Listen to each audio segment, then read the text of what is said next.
આજ રોજ યોગી ચોક ખાતે આવેલ હરે કૃષ્ણ વિદ્યાલયમાં ગરવા ગજાનન ગણપતિ દાદાને 251 પ્રકારની વાનગીનો પ્રસાદ ધરાવવામાં આવ્યો હતો। આ તમામ પ્રસાદ શાળાના અભ્યાસ કરતા વિદ્યાર્થીઓના વાલીઓ દ્વારા તૈયાર કરવામાં આવ્યો હતો, જેમાં તમામ પ્રકારની મીઠાઈઓ, ફરસાણ તેમજ અન્ય આઇટમોનો સમાવેશ કરવામાં આવ્યો હતો। સમગ્ર કાર્યક્રમને શોભાયમાન બનાવવા માટે પૂર્વ ધારાસભ્ય વી.ડી. ઝાલાવાડિયા સાહેબ તથા શાળાના ટ્રસ્ટીગણ એવા રસિકભાઈ સુખરિયા તેમજ જયસુખભાઈ સાવલિયા ઉપરાંત શાળાના આચાર્ય રોહિતભાઈ જસાણી દ્વારા સમગ્ર કાર્યક્રમને ખૂબ સુંદર બનાવ્યો હતો।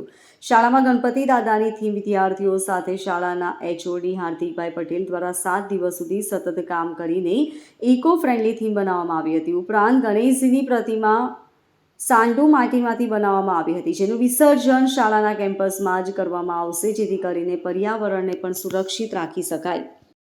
જી, મારું નામ રોહિતભાઈ જસાણી છે। યોગી ચોક ખાતે આવેલી હરે કૃષ્ણ વિદ્યાલયમાં આજરોજ ગરવા ગજાનન ગણપતિ બાપાને ટોટલ 251 પ્રકારની વાનગીનો ભોગ ધરાવવામાં આવ્યો હતો। શાળાની અંદર અભ્યાસ કરતા પ્રત્યેક વિદ્યાર્થી મિત્રોના ઘરેથી આ પ્રસાદ તૈયાર કરવામાં આવેલો હતો। વિદ્યાર્થીઓની અંદર સનાતન ધર્મ સંસ્કૃતિની ભાવના જાગે એ હેતુથી શ્રી ગરવા ગજાનન ગણપતિ બાપાની આજરોજ 56 ભોગની આરતી તેમજ પૂર્વ ધારાસભ્ય એવા વી.ડી. ઝાલાવાડિયા સાહેબ તથા શાળાના ટ્રસ્ટીશ્રીઓ દ્વારા આ તમામ કાર્યક્રમનું આયોજન કરવામાં આવેલું હતું।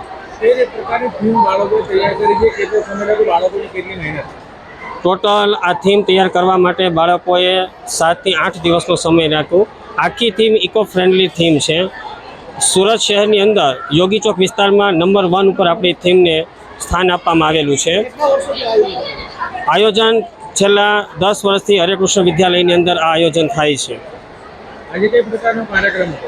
આજે વિદ્યાર્થીઓ દ્વારા 56 ભોગ દ્વારા 251 પ્રકારની વાનગી ગરવા ગજાનન ગણપતિને ધરવામાં આવેલી હતી, કે જેની અંદર તમામ પ્રકારની મીઠાઈઓ, તમામ પ્રકારના ફરસાણ તેમજ ઘરેથી બનાવેલી તમામ પ્રકારની વાનગીઓનો સમાવેશ કરવામાં આવેલો છે।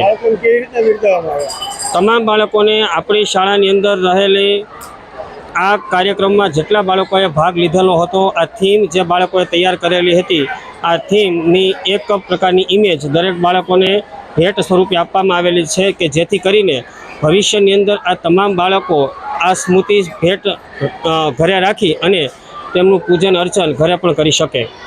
Bureau report LK star news, Surat.